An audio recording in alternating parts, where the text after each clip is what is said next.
Bienvenue. Dans cette partie, nous allons continuer la partie header donc de notre application. Donc, si on revient sur notre application, nous devons mettre ici tout à gauche le logo et tout à droite les informations de l'utilisateur connecté ou le bouton que l'utilisateur doit cliquer pour se connecter. Pour cela, nous retournons dans l'éditeur de code et là, nous allons supprimer d'abord le paragraphe et nous allons ajouter un conteneur div class name, on va l'appeler logo. Et à l'intérieur, moi, je vais mettre un titre. Donc, vous pouvez mettre une image ou autre chose. Donc là, je vais tout simplement l'appeler forum. Voilà, comme le logo donc, de notre application. Donc, vous pouvez mettre une image ou autre chose. Donc, à part le logo, nous aurons la partie droite. Donc, nous avions un conteneur div class name. On va l'appeler right. Donc, la partie droite, donc, du header. Dans cette partie, on a une image donc de l'utilisateur actuellement connecté. Alors, pour l'image, nous allons importer l'image que nous avions déjà mis dans Assets ici. Donc, que j'ai appelé pilote. Alors, pour cela, on va mettre import. Ici, je vais l'appeler profil from. Ici, on va aller retrouver l'image qui se trouve dans Assets. Et l'image, c'est pilote JPG. Et du coup, ici, on peut remplacer là les doubles codes par profil. Et pour l'alternative, on va dire profil user tout simplement. À part l'image, on a les informations de l'utilisateur connecté. Donc, on va ajouter un conteneur div class name. On va l'appeler user info. Dans user info, on aura aussi le nom, le prénom et le pseudo aussi. On va mettre div class name info. Et à l'intérieur, on aura un span qui va contenir le nom de l'utilisateur connecté. Là, je vais mettre mon nom et aussi son pseudo. Donc, arrobase, par exemple, jam, tiré 1, 2, 3, quelque chose comme ça. Donc, juste là, on va mettre un conteneur encore, div class name. Là, c'est le bouton logout. Une fois que l'utilisateur est connecté, il aura la possibilité de se déconnecter aussi. Et là, on va ajouter tout simplement un icône. Donc, de design, on va mettre logout. Donc, c'est logout. Là, on met outline. Donc, normalement, ça devait nous proposer depuis un design, mais on va l'écrire quand même. Donc, outline. Voilà. Et on pourra l'importer ici. On peut mettre ici import. Là, on va reprendre tout simplement ça. Et voilà, on va mettre ça ici. From, ici, arrobase, design icons.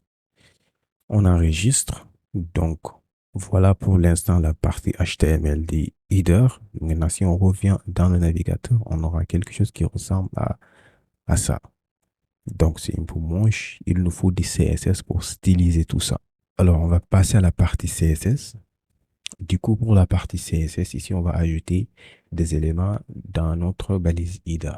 On va d'abord commencer par dire display flex pour aligner les éléments verticalement, horizontalement du moins.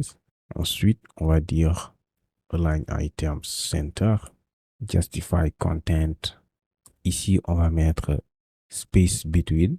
Donc, pour mettre l'un des éléments à gauche, par exemple le logo, et le reste des éléments à droite, donc pour les informations de l'utilisateur. À part ça, on va donner une petite marge interne, donc padding.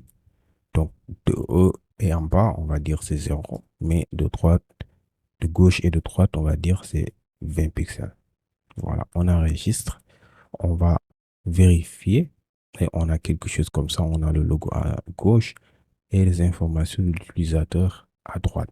Maintenant, toujours dans les headers, on va ajouter donc des ombrages ici. On va enlever en fait le background blue.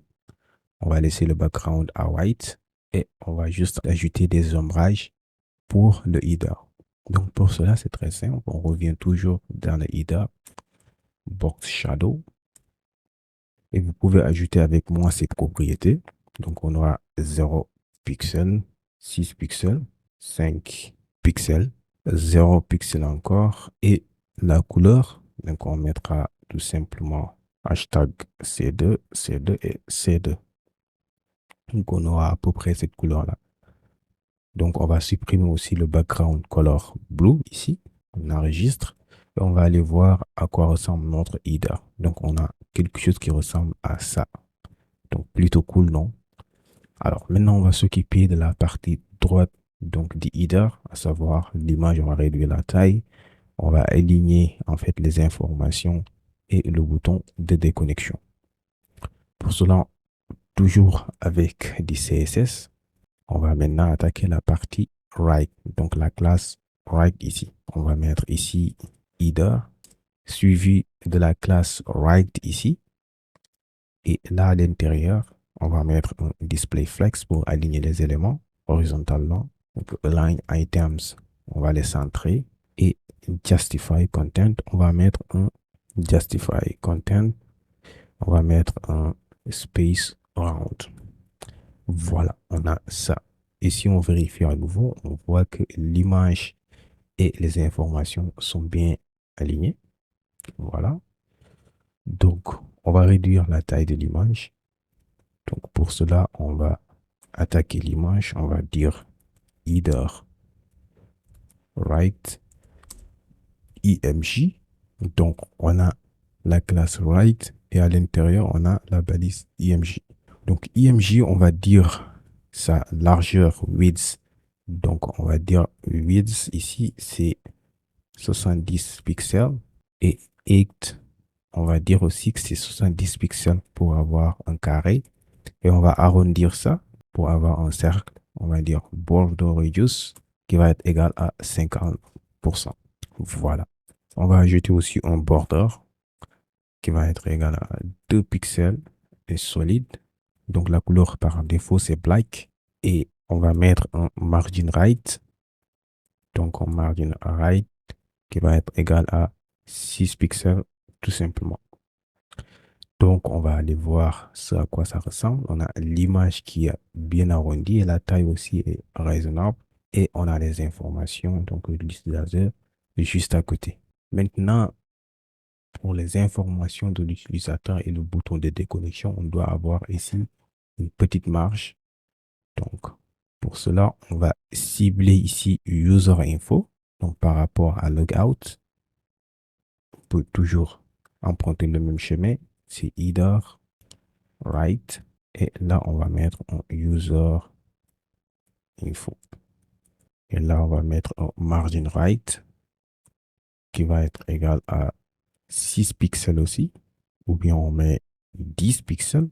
Donc, et pour l'information de l'utilisateur, donc son prénom et son nom, on va mettre ici info et span, on va dire font weight qui va être à bold et font size. Donc la taille du texte, on va dire que c'est 19 pixels. On enregistre, on va aller vérifier notre navigateur. Donc on a quelque chose qui ressemble à ça. Donc plutôt cool, non? On va maintenant s'occuper du bouton. Donc, quand on survole le bouton, on doit avoir une couleur rouge et aussi que ce soit cliquable. Pour cela, toujours dans la partie right, on va dire header. Alors là, on va faire comme ça, header.right.logout. Et là, on va donner une largeur width. Donc là, on est bien sur cette partie-là. Width, on va dire que c'est 35 pixels. Le height, alors là, c'est 35 pixels. Le height aussi, on va dire que c'est 35 pixels. Comme on l'avait fait avec l'image, on va l'arrondir, border radius, à 50% pour avoir un cercle. Donc, pour ici, on a le conteneur. Donc, on a mis comme ça. Et on doit aligner l'élément pour le centrer au milieu. Pour cela, on va utiliser les flexbox. On va dire display flex. Donc, align items center. Donc ici, justify content va être aussi center. On peut avoir une bordure, donc border, donc de 1 pixel solide. La couleur du texte, donc on va mettre à black. Et pour que lorsqu'on survole, que ce soit cliquable, on va dire pointer. Donc c'est curseur du moins, curseur, pointer. Voilà. Donc là, on est bon. Juste que au moment où on veut survoler l'élément, donc on va utiliser le hover. Là, on va ajouter hover. On va dire background color. On va ajouter donc ce code hexadécimal. On va dire EC 5252. Voilà, on aura à peu près une couleur rouge. Et en ce moment, la couleur donc de l'icône va être à FFF. Donc, on enregistre. On va aller vérifier le navigateur. Donc, on a quelque chose qui ressemble à ça. Et quand on survole, on a cette couleur-là. Voilà. Donc, on va ajouter des fonctionnalités. Si l'utilisateur clique sur ce bouton, il sera automatiquement déconnecté et on ne verra plus son image ni en fait ces informations. On aura un autre bouton qui va remplacer ceci. Donc, voilà, on a l'interface si l'utilisateur est connecté. On va ajouter un élément aussi, le bouton login si l'utilisateur n'est pas connecté. Donc, pour cela, on va revenir ici. Et ici, on va juste modifier la classe donc, du bouton logout ici en login. Donc là, on va mettre tout simplement et on va ajouter un texte ici. Donc, se connecter. Et aussi, on va commenter cette partie. Donc, l'image et les informations de l'utilisateur connecté. Donc, quand on revient sur le navigateur, donc on a le bouton. Donc, ce qu'on va faire maintenant, c'est styliser ce bouton-là. Pour cela, donc on va revenir toujours dans la partie CSS. Donc on va dire either, right. Et là, on va mettre login. Donc la classe login. On va donner des marges internes, padding de 10 pixels. Un display flex pour aligner les éléments internes. Flex. Align items. On va mettre center. On va mettre une bordure. Donc border 1 pixel solide. La couleur du texte. Donc on va mettre color black et aussi cursor pointer comme on l'avait fait avec le logout. Maintenant, quand on survole le login, on aimerait aussi que la couleur ça change. Donc on vient juste là, on va dire hover, on va ajouter un background color. Donc avec le code hexadécimal, on va mettre 5B, AF, 8 et 1. Et on aura à peu près une couleur qui est donc verte. Donc la couleur du texte, on va mettre FFF, couleur blanche. Et voilà, là on est bon. On peut aller visualiser sur le navigateur. Donc on aura quelque chose qui ressemble à ça. Quand on survole, on aura une couleur verte. Maintenant, on va ajouter des fonctionnalités que quand on clique sur ce bouton, qu'on puisse avoir un formulaire pour se connecter. Donc à la plateforme. Maintenant, on va gérer la responsivité donc, de notre application pour le header. Donc, quand on revient sur l'éditeur de code, donc là, je vais décommenter tout ça et on va revenir sur logout. Voilà. Donc là, quand on revient sur le navigateur, donc on va essayer de voir sur les écrans de différents appareils. Là, on est sur, par exemple, un écran d'un ordinateur. Si on réduit pour l'écran d'un téléphone, on voit que ça se déforme. Donc on voit bien que ici, le nom et tout ça sont déformés. Donc ce qu'on va faire, on va utiliser les media queries pour gérer ça. Donc pour cela, on revient dans notre éditeur de code. Ici, on va dire arrobase media, donc screen et on va dire and max width, donc la largeur maximale.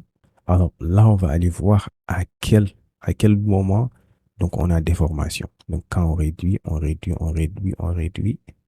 Et on voit qu'à 300, bon, on vérifie les chiffres, le chiffre qui est là.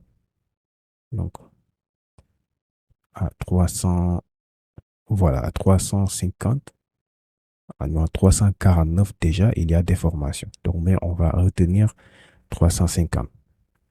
Alors là, on va mettre 350 pixels.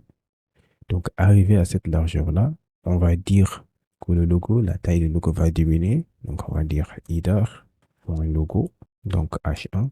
On va changer le font size, donc la taille du texte, tout simplement à 25 pixels.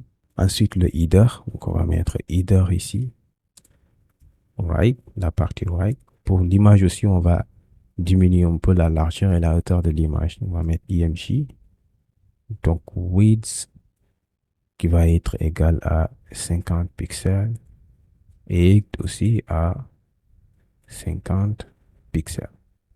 On enregistre, on revient sur le navigateur. Maintenant, quand on réduit, arrivé à cette taille-là, et où vous voyez que ça diminue. Donc, on a la taille de l'image qui diminue, qui a diminué aussi le logo. Maintenant, quand on réduit, normalement, là, on n'a pas de taille d'écran à ça. Mais bon, au cas où il y en a, donc vous savez comment faire aussi. Voilà. Donc, on a terminé avec la partie header. On a même ajouté la responsivité. Donc, c'est tout pour cette partie. Pour la partie header, ça a été un peu long. Dans la prochaine session, nous allons ajouter le modal pour l'inscription et la connexion, c'est-à-dire le bouton se connecter qu'on avait ici. Quand on clique dessus, qu'on est ici, donc en pop-up qui nous permet donc qui permet à l'utilisateur de se connecter ou de s'inscrire à travers un formulaire. Donc, on se dit à la prochaine session.